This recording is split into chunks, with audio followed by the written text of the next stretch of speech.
بسم اللہ الرحمن الرحیم۔ ماضی کے آگے سے گزرنا کیسا ہے، اور آیا کہ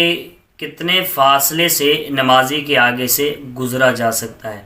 آج کل یہ المیہ بن گیا ہے کہ نماز جو پڑھ رہا ہوتا ہے اس کا خیال نہیں کیا جاتا، اور اس کے آگے سے جو ہے وہ انسان جو ہے وہ گزر جاتا ہے، اور بغیر کسی جو ہے وہ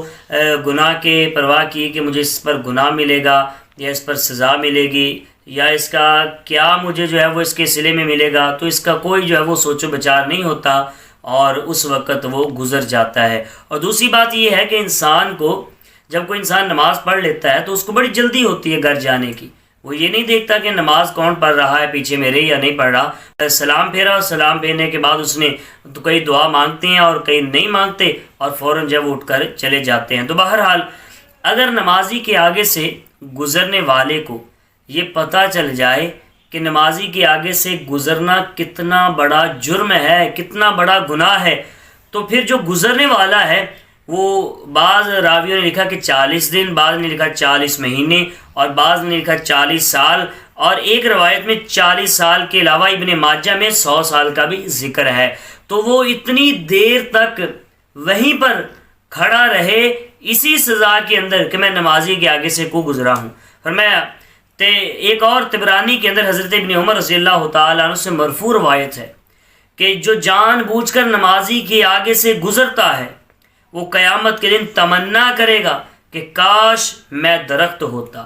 کاش میں اس وقت درخت ہوتا، میں انسان نہ ہوتا کہ اتنا بڑا جرم ہے نمازی کے آگے سے گزرنے کا۔ گھوم کے جو ہے وہ نمازی کے آگے سے گزرنا پڑے، ہم فوراً جو ہے گزر کے جلدی سے باہر نکلنے کی کرتے ہیں، شاید کہ مسجد کے اندر جو ہے وہ کہیں سے کوئی پانی وغیرہ آ گیا ہو یا کوئی جو ہے وہ مشکل آ گئی ہو، اگر ٹھہریں گے تو ہمیں جو ہے وہ نقصان پہنچ جائے گا۔ دوسری بات،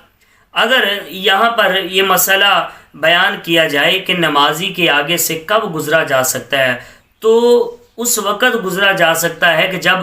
نمازی کے آگے 3 صفیں خالی ہوں، اور 3 صفوں کے آگے سے انسان جو ہے وہ گزر سکتا ہے۔ اور دوسری بات، حضور نبی رحمت صلی اللہ علیہ وآلہ وسلم نے اس امت کو گناہ سے بچانے کے لیے سترے کی جو ہے وہ 17 گاڑنے کی تلقین فرمائی، اور کسی بندے کو آگے بٹھا کر یا کھڑا کر کے تب بھی گزرا جا سکتا ہے، بشرطے یہ کہ جس کو کھڑا کیا ہے اس کا چہرہ جو ہے وہ کعبے کی طرف ہو۔ تو یقین مانیے جب انسان اتنی وعیدیں سن لے اور اتنے مسائل جان لے، اگر پھر بھی وہ نمازی کے آگے سے گزرے تو پھر جو ہے وہ اس کا اپنا قصور ہے۔ اور آخری بات یہ کہا یہ جاتا ہے کہ مکہ کے اندر تو کوئی خیال نہیں کیا جاتا، تو حضور والا وہاں پر اس طرح ماحول بنانا یہ بہت مشکل بلکہ ناممکن ہے، اس لیے وہاں پر جو ہے وہ جو خیال کرنے والے وہ خیال کرتے ہیں، اور جو خیال نہیں کرتے وہ گزر جاتے ہیں۔ لیکن جہاں پر ماحول ہو، جہاں پر آسانی ہو، وہاں پر تو انسان کو چاہیے کہ نہ حدیث پر عمل کرے۔ اللہ تعالی عمل کرنے کی توفیق عطا فرمائے۔